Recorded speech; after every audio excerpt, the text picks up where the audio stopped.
Good morning. So it's almost 7 o'clock in the morning. Today I'm going to go and paint at the Rubbery. But I'm just having some thoughts. And I'm thinking about what is unconditional love.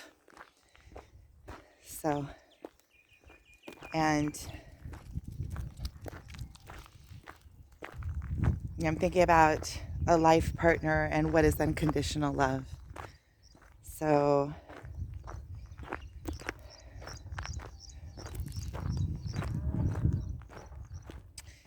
unconditional love is just that. It's not conditioned. It's somebody that loves you regardless. That wants for your better good and wants for you to, uh, you know, to complete yourself and wants the best for you and but still loves you and will be with you and will be there for you no matter what. I'm not saying support you in things that you're doing that are off balance, but I'm saying that their love, you can count on it being there. Even if you are off balance or, I was thinking about how I love and the way that I want to be loved. Because if somebody loves me on the condition that I'm, always at my best or producing or has all sorts of things attached to it, I'll love you when you rise to this higher spiritual place, or I'll love you when you do this or this or that. And that just means that if you're not, it means that you have to be like a performing pony. Because if you're in places, and we all go through places in life where we are, in our process of expansion, where you have to go through the weaknesses in order to find your strengths. You have to be at times unknowing and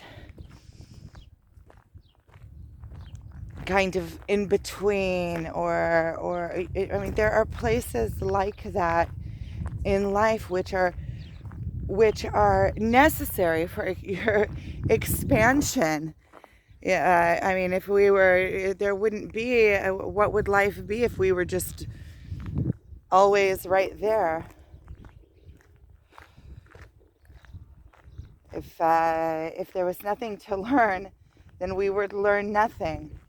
So in order for there to be something to learn, there has to be a place where there's an asking to learn. And in a place of their asking to learn, it's in the absence of whatever it is that you want to learn or your next step. And I was thinking about how I feel or felt like in this relationship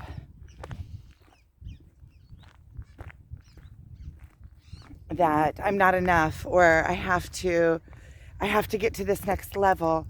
I need to prove myself. I need to prove myself to me. I need to do all this for me so that I have a better life, so that I have but there's nobody outside of me that I need to prove anything to. Even when I am in a relationship, of course, I would want that person to have respect for me and to see my path and to accept me and to love me and to support me and to see the good in me and to see what I'm doing and be there for me, but not always have on the table, well, like what are those called? The guillotine, like one of those things that chops your head off. If you're not expanding fast enough, then that's it. You get your head chopped off. Where you're always feeling like not only do you have your own self path to to do. But that if you're not, then last night I was thinking, I was talking about how I started feeling mad about kind of being like led along and led to believe certain things, which, okay, so I can still see the higher good in it all. I can still see my expansion. I can still see how it's me rising. But at the same time,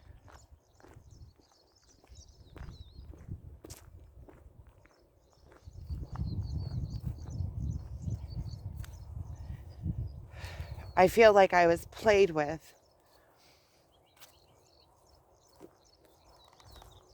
And I get it. You can only be played with if you allow yourself to be played with. But still, I started feeling like a little bit mad. And then I realized, after that big epiphany that I had, that I could tell you what it looked like. But those are good. They taste like almost like little apples. And they have one seed in them. But their texture and their taste and they look a little bit like little apples.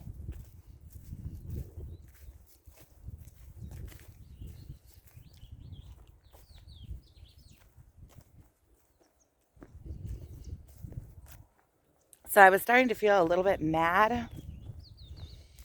And then I realized that that's a good thing. It's a good thing. When I was when I had my, I've had many spiritual awakenings, but when I first started this spiritual awakening and waking up and realizing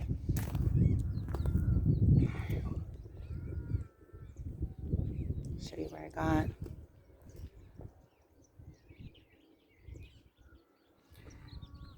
I'm gonna sit here for a minute. See where I can put the camera where, so the sun's behind me. I'm grateful for all of this. I am so grateful for all of this. Like I can sit here in appreciation. Look, there's bales of hay over there. It's just beautiful. It's just absolutely beautiful. So I was thinking, I was getting kind of mad, and I'm thinking to myself, when I look back on everything, first of all, I'm happy for the path that I've done. But I was happy that I was mad because it means that I'm really going through the letting go after that big epiphany that I had the other night, which looked like me laying on the floor or on the ground, crying, like really crying, letting it all out. And I stopped. I was on my way back from the beach to the house, and I stopped. And this little place that I go, it's like a little bit off on the side up on the mountain, which is good because it's like all on my own. Nobody around, no houses, nobody could hear, nothing. And I just really let go. I just really cried it out and felt allowed myself to go all the way in. And then I started feeling mad, and then I started thinking, okay, these are the stages of grief. First is acceptance.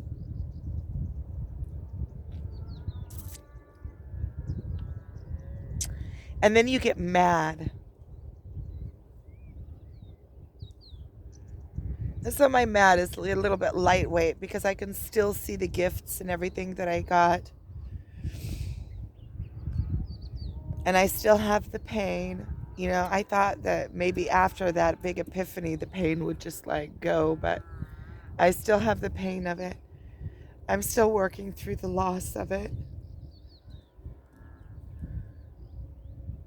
But I do understand that it's all up to me. And this morning getting up, I was feeling like, okay, it's me. So, after my conversation also with my daughter last night, she said, just stand up and take charge, stand up and take charge. Quit being like a victim. She didn't say it in so many words. And at first she said, listen, you're acting a little bit like a victim. And I could see that she didn't connect the two things. But then I was telling her about this workshop and she said, well, just stand up and take charge. You know how to do that. Just stand up and take charge. I do know how to stand up and take charge, but I have to have the like a resolved picture of what I want in my mind in order to stand up and take charge. And I feel like that is still something that's coming into play here, because on the one hand, yeah, I do want to do maybe some workshops and stuff, but I don't want that to be my main either. All every reinventing myself every month, it becomes a day job, inviting people and doing this and every this. And what I really want to be able to do is this, and figure out a way how to do this, without obligation. And then when workshops come in, it's like extra. It's like coming from the right place. It's coming from a place of, this is what I want to give to the world, and I have something to give, so I build a workshop around it. And then it's coming from a place of joy and love and sharing my gift, and out of a place of okay, now I have to make a living. And but that is also that is also part of this life journey, I guess, the pressure of that. I don't know. I have two sides to that. It's kind of paradoxy. I have the side that says just let go and be, and everything will fall into place. So the other day, a couple days ago, my friend called me also and said that he's building a retreat and he wants me to be part of it. And it's turning out on the same days that I worked out with this other girlfriend, but I don't know what's going on with that. That's where my daughter said, stand up and take charge. But all is for the best, because I can see that every step of the way I'm learning more and more on how it's getting more and more shape, what I want to do. So I'm starting to recognize in myself the stages of grief, which means that I'm in a good place, because in the beginning it's just like disbelief. I don't really believe. Like, how could it be? And now it's like sinking in. Okay, I get it. I believe it. I believe it.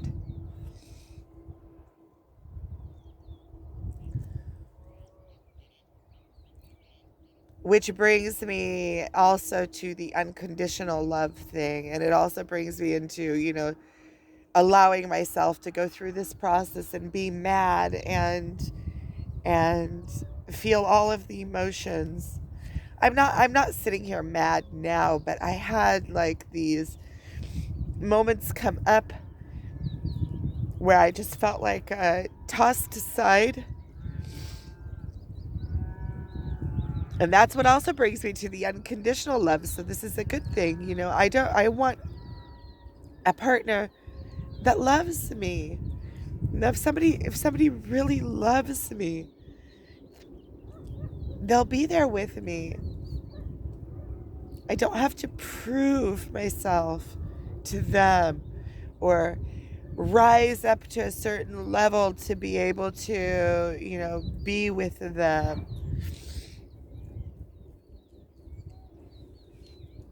So these are all good things.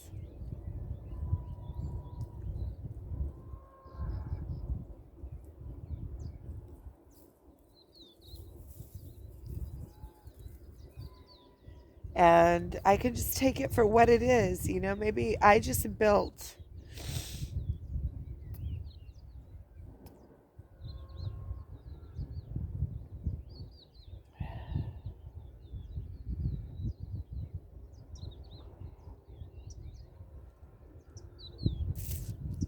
So as you can see, I'm still going through this.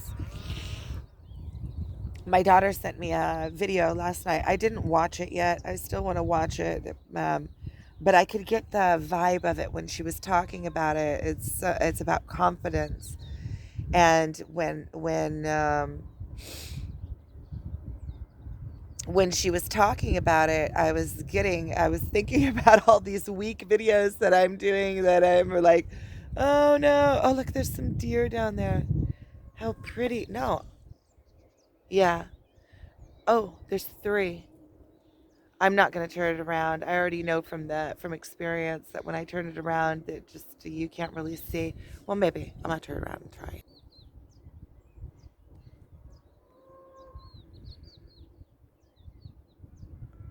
They're running up that mountain over there. I can't even really see them now, so I don't even really know where to focus. Only when they moved, they stopped. It looked like two adults and one that was a little bit smaller. But that's cool to see. That's really cool to see that nature still is thriving. Nature knows what to do when you leave it alone. And that's why I'm thinking about me. I'll know what to do when I can leave my own self alone. So that's the paradox that I'm getting about that is one that, okay, you have to do something, start moving yourself, start getting yourself in a direction, start imagining it, start seeing it, just move. And I see how I have to move in order for anything to open up in my life. I have to be in motion. If I'm just sitting holding my head, nothing is going to move because there's nothing new to move. Once I start moving, even if I'm moving in, it doesn't matter what direction I'm moving in. If I'm moving, things are moving in my life and then opportunities open up for me. And so that's the one side that I get. And the other side that I get is just be. Just be who you are. Just be. Just one foot in front of the other. And with this whole uh, relationship thing that I'm letting go,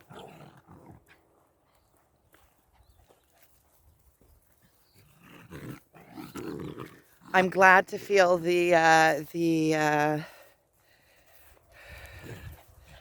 I'm starting to go through the stages because then I can also, first of all, I can understand them as they're happening, and I can see my progress, and I can also hurry my progress along. If I know what the next stage is, I can kind of see where I'm at and kind of like, okay, this is this stage. And once I'm able to put my finger on the stage, then the stage kind of just disappears. It dissipates because I understand what it is. And I've done this. I've done this. I've gone through I've gone through it quite a few times. It's not that it makes it any easier, but it does.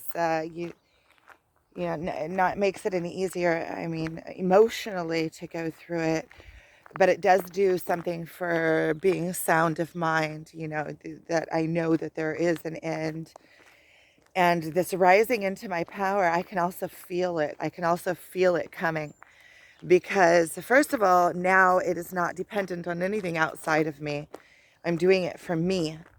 And it feels like something that's rising from within, something that's coming up and it's like boiling and it keeps coming up and going down, coming up and going down. This self-empowerment. So I'm connecting to that self-empowerment feeling and allowing it to rise.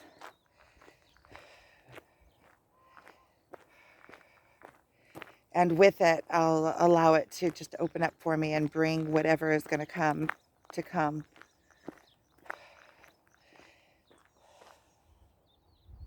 And just face my fears. Just face it. Just face the facts. Face my fears. Face whatever it is.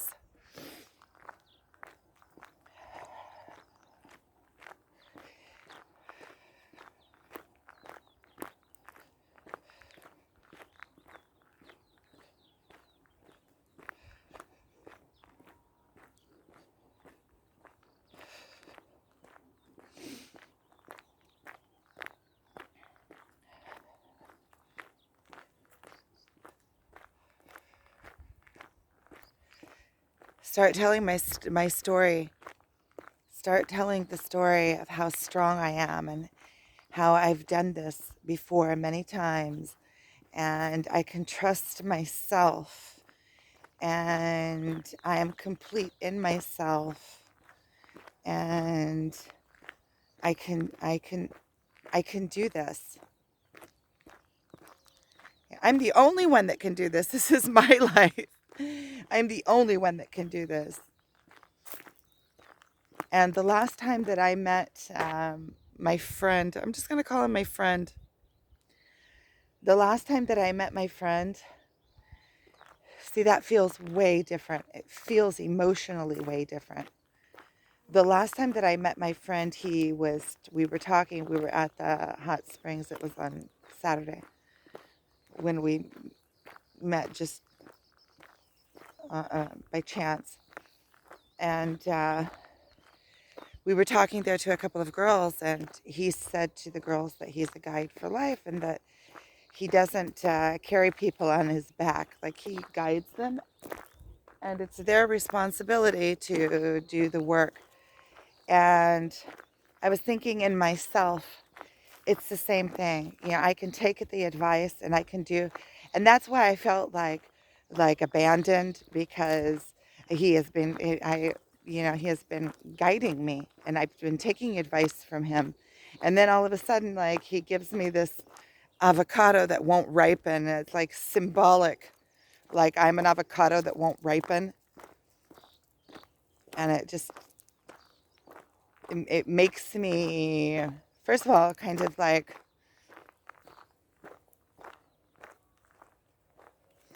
I want to say hurt, because that's what I feel. But hurt, I know that being hurt is the same thing as blaming somebody. You know, if I'm hurt, then I'm blaming them for how I feel. If I'm hurt, it's because I'm hurt inside, because I feel like I didn't do the work, or like if I'm hurt, the hurt is coming from in me. It's mine. Nobody can hurt me where I don't allow them to hurt me. It's like, if somebody calls me stupid and I believe it, I'll get hurt. If somebody calls me stupid and I know I'm not stupid, it's just going to go right over my head. You know, it's not even going to touch me. It'll be like, okay, whatever, dude. So with him, like, giving me the message or the energy, because he speaks in energy, giving me the energy that I'm just like, and he gave me, those kind of avocados that just never ripen, that they stay hard on the inside until they rot. So it's like that. He gave me this avocado that doesn't ripen. He said he picked it himself and he gave it to me. And then we went to the supermarket and he bought a different avocado, like a nice, big, plump, fat one. Airplane going over.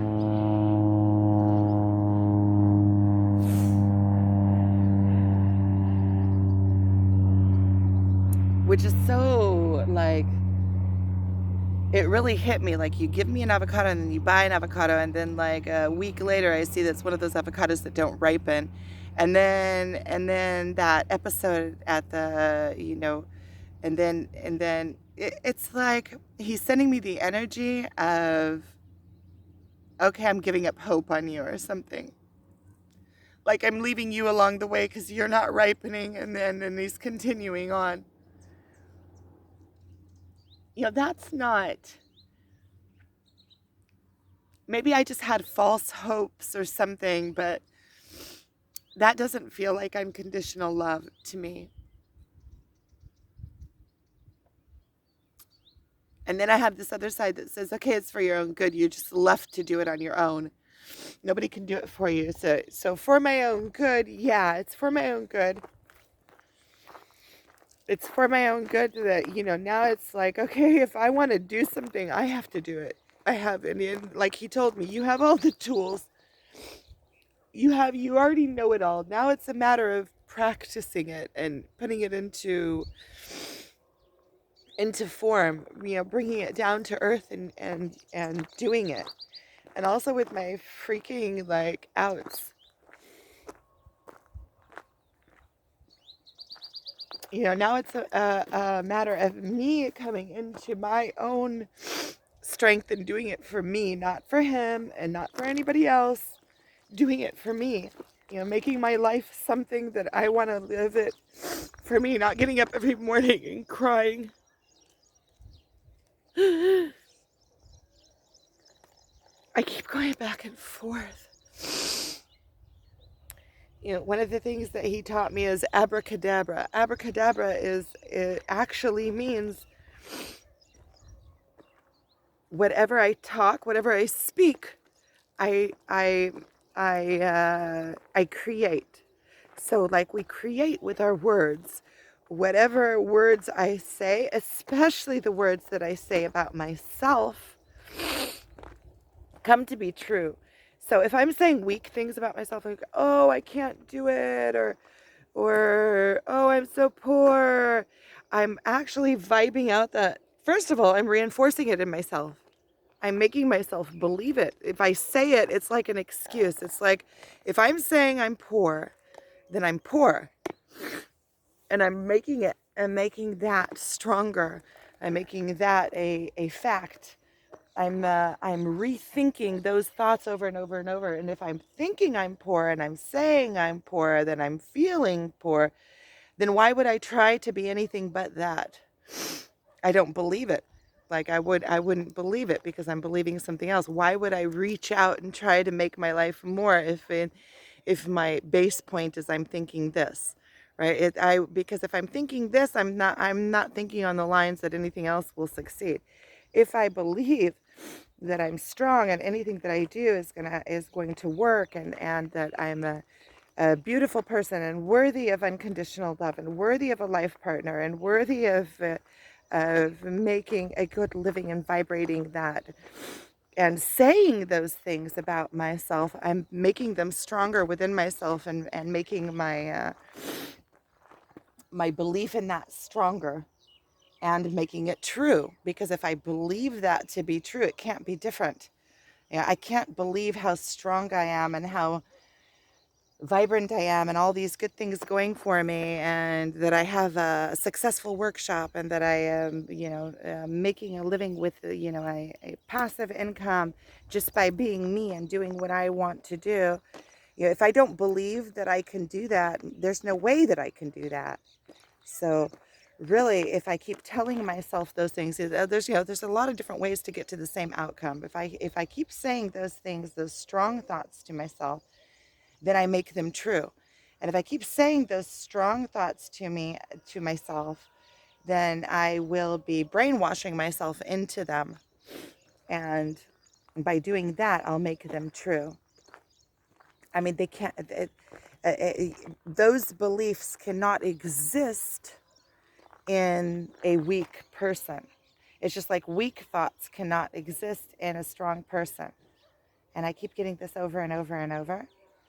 And I think on one of the places that I am standing up into now is watching my words, especially what I say about myself. Especially what I say about myself. And I'm going through this process of letting go,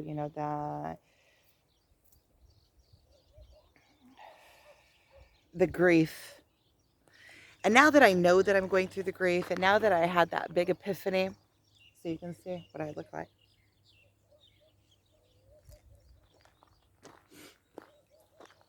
And then I realized that really, that's not unconditional love. And I guess, and then on the other hand, I have, well, the leaving me high and dry, like, yeah, you're on your own. That's also unconditional love. Like it's paradoxy, because that's for my higher good. Me going through this process of letting go and feeling the pain of it and really feeling the loneliness of it, and you're on your own. You're on your own. You have tools, as many tools as, you have the tools. Now go do it. It kind of forces me into doing it on my own, and kind of forces me into being on my own, and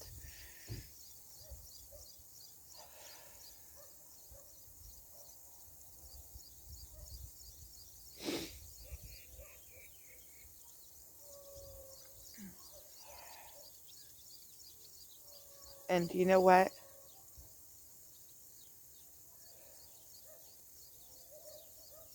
Relationships can't just be one-sided. It can't be, a good round relationship. I mean, a romantic relationship can't just, one person can't hold it. It has to be held by both people, and that means that both people have to feel the want, the attraction, the want to be in it, the pull to be in it, the love to be in it.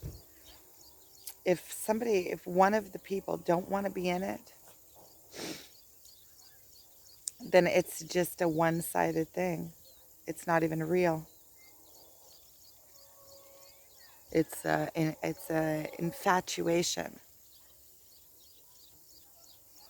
And really, I have this concept about attraction, that we are attracted to people that have keys for our own expansion, because what we really want is our own expansion. And so we're attracted to the people that will bring us this expansion, that we see that they have things worked out. That's why with him, he's so similar to me, but like opposite in some way, that the attraction is super strong, because there's so many gifts that I get in my spiritual awakening from the relationship. And maybe I should just, not maybe, I'm grateful for that. I'm grateful for that. And maybe it is, that he has come with me as far as he can go with me, and that from here on out, I'm just on my own. And part of my path is going through this pain, and then knowing that I can go through it, that my journey isn't dependent on somebody else. Nobody else can drag me through my journey for me. And maybe that whole, kind of obsession, or kind of like the space that he took in my life and in my thoughts and in my mind, um, was out of proportion. So my life became dependent and not my own, because there's so many things that I'm interested in myself, that I feel like have kind of taken the back seat in this past year. There's so many things that I used to love doing that would fill me up, fill me emotionally, I would be excited about, and things that didn't have anything to do with romance, or all sorts of things. My art, I like traveling. I like being successful. Yesterday I took a day off to work at home, and half the day. Okay, so if I'm abracadabra, I think I'm going to make myself a big sign that says abracadabra. I'm making myself a few signs that say that. Put one in my car, and put one, put wherever I go in the house, and then I can really, really keep it. Yesterday I took a day off to work at home, and I got some stuff done. Today I'm going to go to the library. Okay, so I'm getting close back to my house, and so I'm going to stop this. So thank you for watching. This was a good this was a good one for me. I got a lot worked out. So abracadabra. I'm going to go start this day.